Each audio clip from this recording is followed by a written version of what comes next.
ineffective, and this has been proven. Jennifer, at the last $30,000 team building meeting, you said you wanted to be the champion for the homeless of Lemon Grove.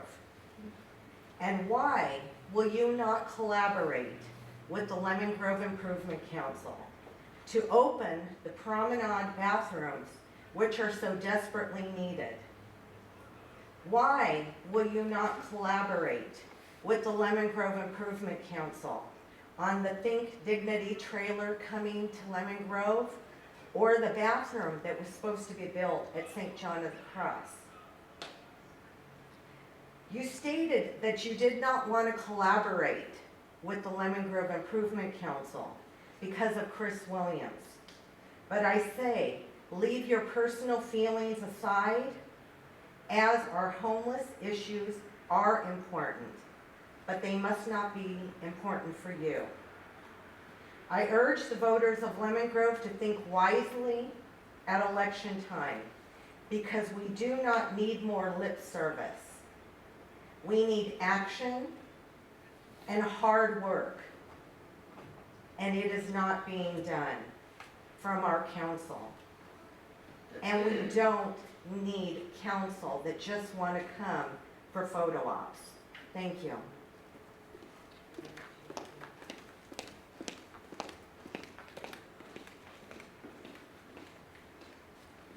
Thank you so very much. Next we have Victor Vega.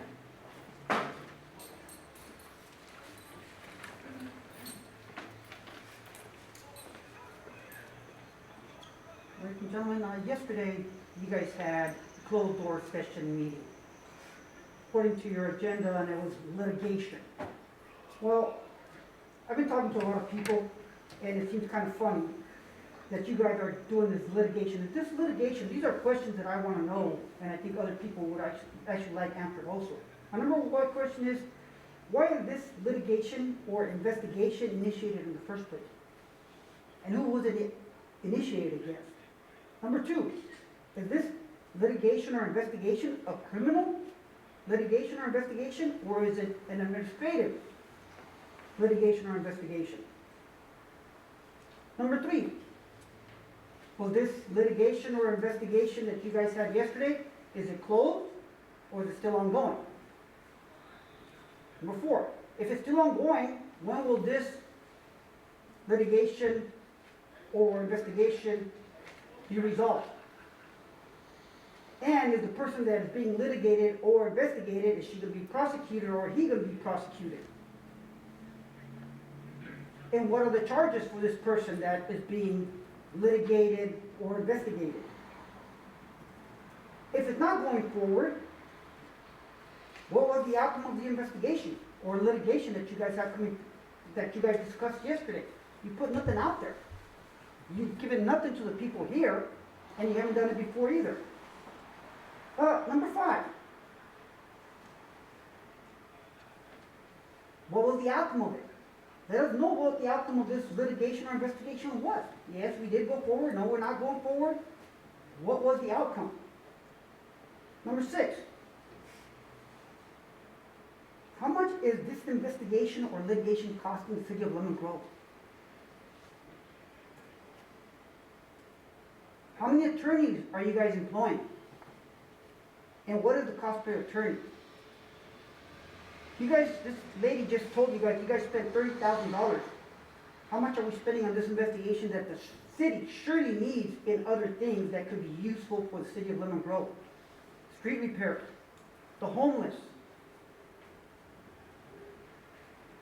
countless of other things that we could use that money instead of wasting money on litigation or investigation that in reality, to me, doesn't seem to be taking us anywhere except deeper in the hole and deeper in debt for the city of Lemon Grove. Thank you. Thank you so very much. And I think it's important that perhaps our city attorney could weigh in on that fairly quickly. There was a report out yesterday with that closed session. And so please inform the public of what we can and cannot not do with a closed session, as it is litigation, legally. Closed sessions are confidential communications and opportunities for legal counsel that are hired by the city to consult with the city council in order to protect the privileges of litigation that's ongoing, so as not to expose the city to risk and share confidential information with those that may be the subject of litigation. When you go into a closed session, you are required to report out on actionable items if those items come to pass in closed session. So the report out is dictated by law. And with regard to last night's closed session, there was no reportable action. Kristen, didn't you report out that the council gave staff direction? That's correct. The action was, there was no reportable action except that direction was provided to staff. And then did you want to let the public know that I wasn't allowed into closed session because it's pertaining to an investigation that council launched against me? Unfortunately, Councilmember LeBaron, you're actually out of order. It is time for the city attorney to speak. And the city attorney is speaking, and it is not time for you to speak. So, to reiterate what the city attorney said, it involved litigation, and the report out yesterday was that there was no reportable action and that staff will follow up. And I hope that creates clarity for you. Thank you. Well, not really, because you still And haven't told us how much this costs. And so next we will You move haven't on told us to, anything about what's going sir, on. you are actually out of order. Thank you so very much. I'll move on to Tanya Harris.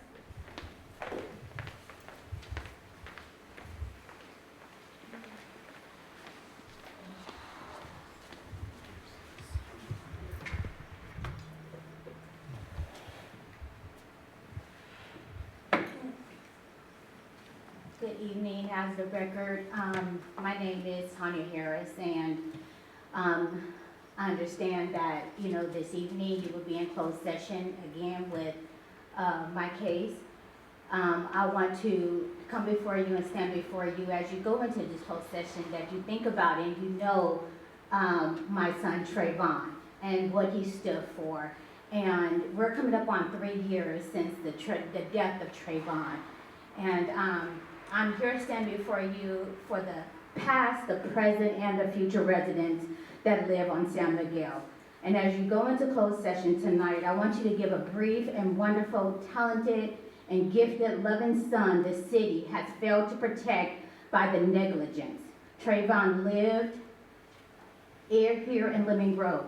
He started school right across the street here at Christian Creative Learning Academy, up until the age that he was able to go to regular school. And then at the death of his life, he went to Lemon Grove Middle, right behind us, right where we're at. And it says, as the middle school, back in the back here, where Trayvon was a scholar student. He played basketball under Mark Horton. He's also, in honor of Trayvon, he is been given a 3-on-3 tournament in which Improving Lemon Grove and Mark Horton does every year to honor Trayvon. Trayvon not only is he the tremendous loss to not just this city, but to many people around the world that he has touched. My son was very well versed. He went to a Spanish immersion school where he learned Spanish, and he advocated for bullies. He advocated for kids with special needs, which is his younger brother is autistic. And I need you to understand and to know that that child that I birthed, he was a special child. And he was a child that would have been something great in this community. Trayvon could have been the president of the United States. His grades and his academics and his heart showed it. And as a Christian young man, and then believing and bringing him up in the church, knowing that Trayvon was going to be someone in this world. And it's how you act upon this night and standing and with your lawyers that you will do right by our family, by our son, and to do what is right by him. Thank you so very much. And Thank you, Ms. Harris. this will be our last speaker slip, and this is Jessica Heredia.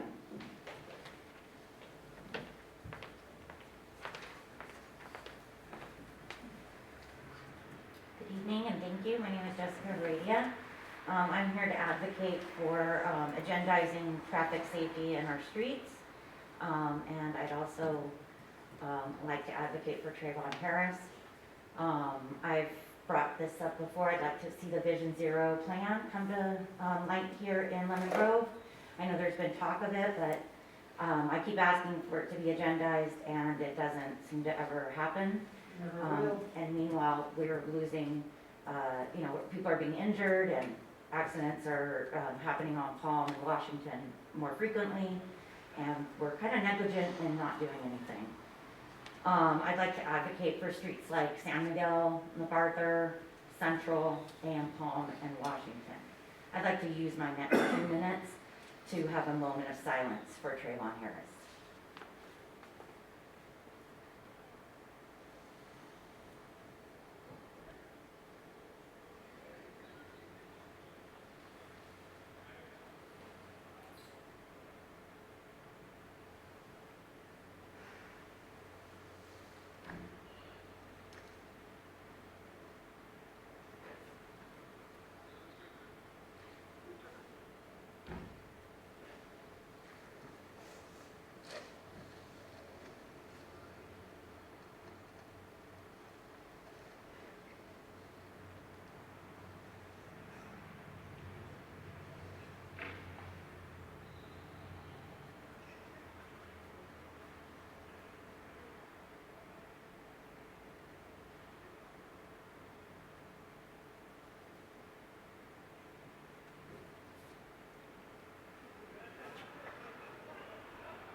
May Trayvon Harris rest in peace, and please do right by his family.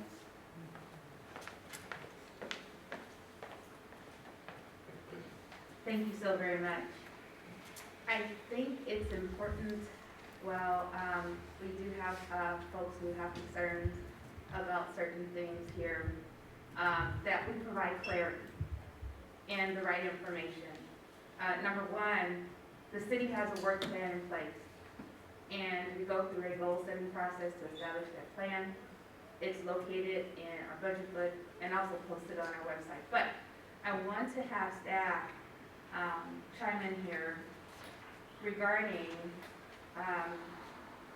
traffic safety and what that looks like. We already had a workshop, and I believe that we have another workshop coming up, but staff will be able to provide clarity on that.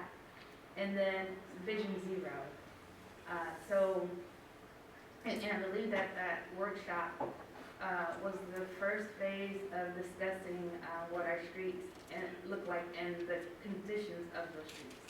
So I'll turn that over to staff to briefly just provide some clarity regarding traffic safety and Vision Zero.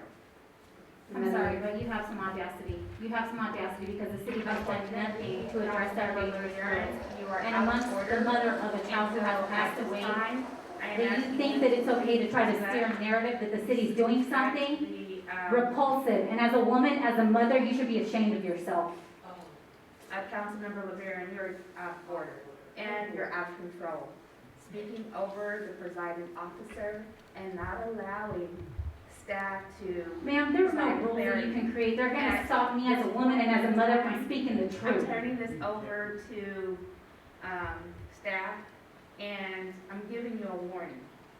Please follow the procedures that we have in place to orderly conduct our business, and so I'll turn this over to staff. Thank you, Madam Mayor and City Council. As you are correct, in October, we had the First Streets workshop that did three things. We did talk about the conditions of the street. We talked about street safety and complete streets. And at that time, the City Council asked the staff to come back with a focused discussion on complete streets, which includes street safety. Because the street network works as a whole, it doesn't work as an individual segment. So staff is working to schedule that meeting in the next several weeks. We're just trying to juggle everybody's calendar, from council members to staff. And that will be hopefully forthcoming in either the end of February or in the beginning of March. And also part of the goal setting session and part of the streets workshop is what we did is bring the Vision Zero, because the council wanted to hear that presentation. And staff is making a leap, but we're assuming that the council is going to direct staff to move forward with that during the goal setting session and perhaps during the discussion, the second discussion of complete streets. Lydia, since you're on the Thank topic, you could so you let very us know much. what has At been this done with the time, I'm traffic going to turn analysis this that was over done years to ago? Our city attorney, who will provide clarity once again regarding closed session items. Because there were some comments here about Trayvon Harris, and I just want to make sure that people are aware of what we can and cannot do when there is litigation or pending litigation against the city. I would just reiterate that the agendized item for tonight's closed session is the Harris versus City of Lemon Grove matter, which is pending litigation and falls under the code, government code, and allows the city council to meet in closed session in confidence and privilege in order to discuss the ongoing litigation, so that really like the goal is to prevent risk and exposure. And so that's why these laws were created, to allow city councils to meet in closed session in confidence under the privilege that's provided by the law. Thank you so very much. Moving on to our consent calendar, do we have a motion to approve? Do we have a second? I'll second. I'll ask our city clerk to take the roll. Councilmember Mendoza? Aye. Mayor Pro Tem Jones? Aye. Councilmember LeBaron?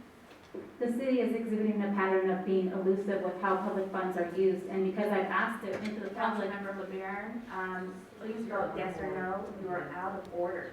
we're being asked to vote on how the public's money is being Yes or used, no, and none of you are out you, of order. This is not time to debate. Please vote yes or no. we're being asked to vote on payment Please vote demands. yes or no, Councilmember LeBaron. We're being asked to vote on payment Please demands vote because yes no or one no, up here agrees to Councilmember ever LeBaron. discussing that At stuff this in time, the we're gonna take open. a I will 5-minute be break. voting Thank no. you. We're taking a break. Oh, she voted no. You can carry on. And Mayor Vasquez. Aye. 3-1 to approve the consent calendar. Thank you. Moving on to council member meetings and reports. This section of the meeting is dedicated to oral reports from the city council about meetings attended at the expense of the city. A report should be a brief summary of the meetings attended at your capacity as a city official. As a reminder, want to be careful to keep these comments brief and to stay within the boundaries of Brown Act. This includes matters that are not on the agenda. And so each council member will have 2 minutes to present their report. Those 2 minutes will be timed. And I'll start with Councilmember LaFerence. Thank you, Mayor Vasquez. Because the community has repeatedly asked that we agendize certain things, and this is the opportunity for me to ask my colleagues to second those things, I'd like to ask first and foremost, being that this is an opportune time actually, that we, for council support in agendizing, bringing up the traffic calming and safety report that was already done a couple of years ago. If we're gonna follow through with things, I think that that's something that we should revisit and possibly provide staff direction on. Do I have any support to do so from my council colleagues?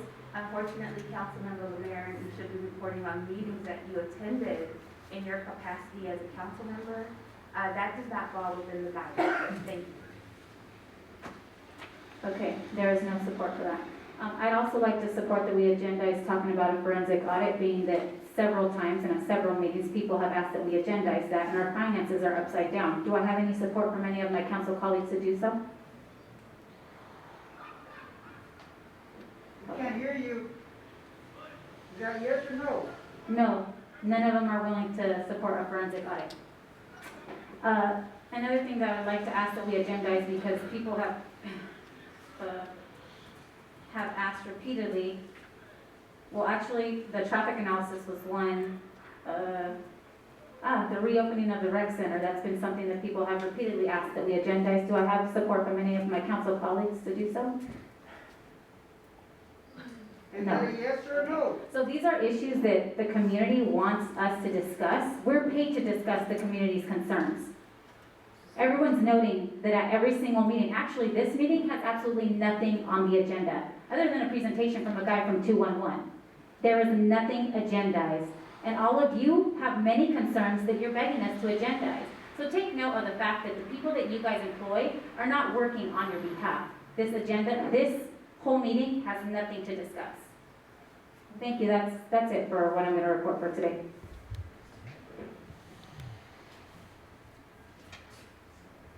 Let me be clear about this portion of the meeting.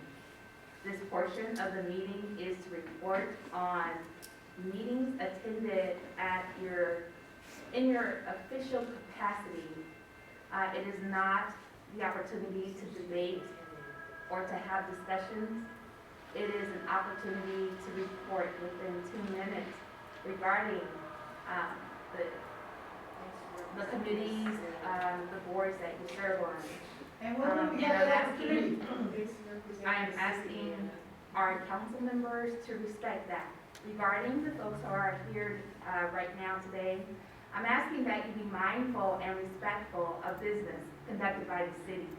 Outbursts in the audience that will not be allowed. And if you cannot keep the noise to a minimum, I will ask you to leave. So I am moving on now to Councilmember Mendoza. I want to clarify that it has been accepted past practice that at this moment in our meetings, people are allowed to ask that things be agendized. On Thank you. January 22nd, I attended the Little League cleanup and helped clean up our Little League. Their season will be starting soon. On January 27th, I attended the Heartland Fire Communications Facility meeting.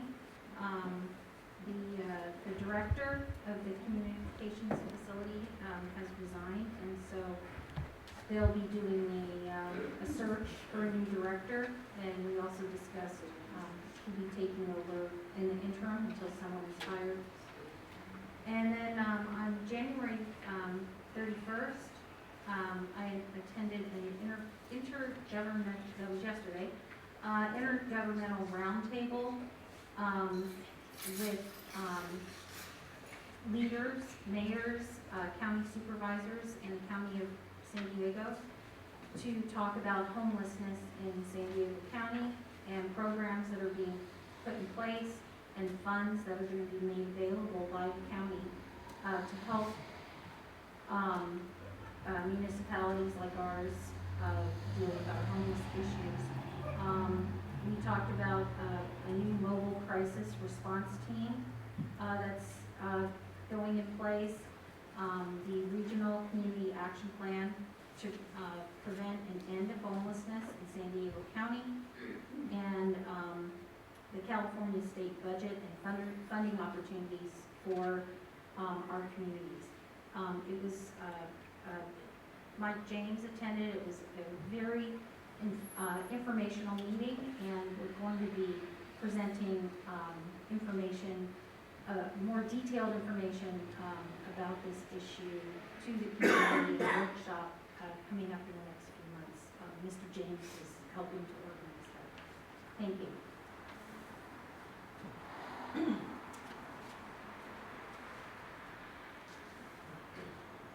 And I attended the African American Caucus board meeting. The East County primary board members meeting to make appointments to the SANDAC Policy Advisory Committees.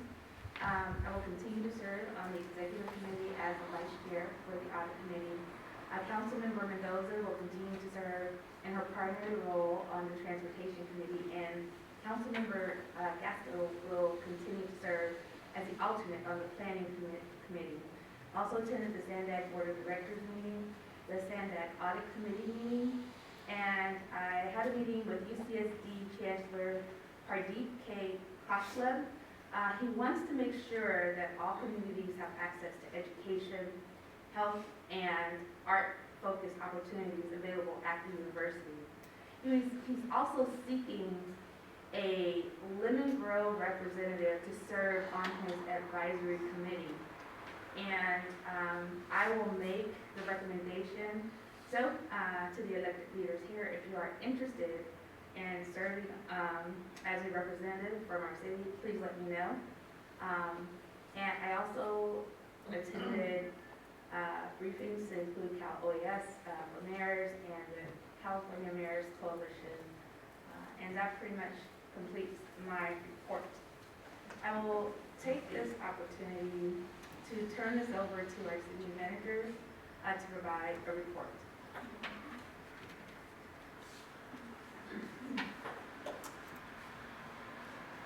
Madam Mayor, City Council? Madam Mayor, City Council, I have no report to give. Thank you so very much. And now I'll introduce our city attorney, Kristen Steinke, to adjourn the meeting into closed session. And once the closed session is complete, we will reconvene into open session. Thank you, Madam Mayor and members of the City Council. We are adjourned to closed session to discuss the ongoing litigation, Harris versus the City of Lemon Grove, under Government Code Section 54956.9A. Thank you. Victor Vega, could you please leave your phone number so that we all have the opportunity to reach out to you? Yes. Please, thank you. Madam Mayor, you're out of order. We are now adjourned. Thank you. Well, thank you, ma'am.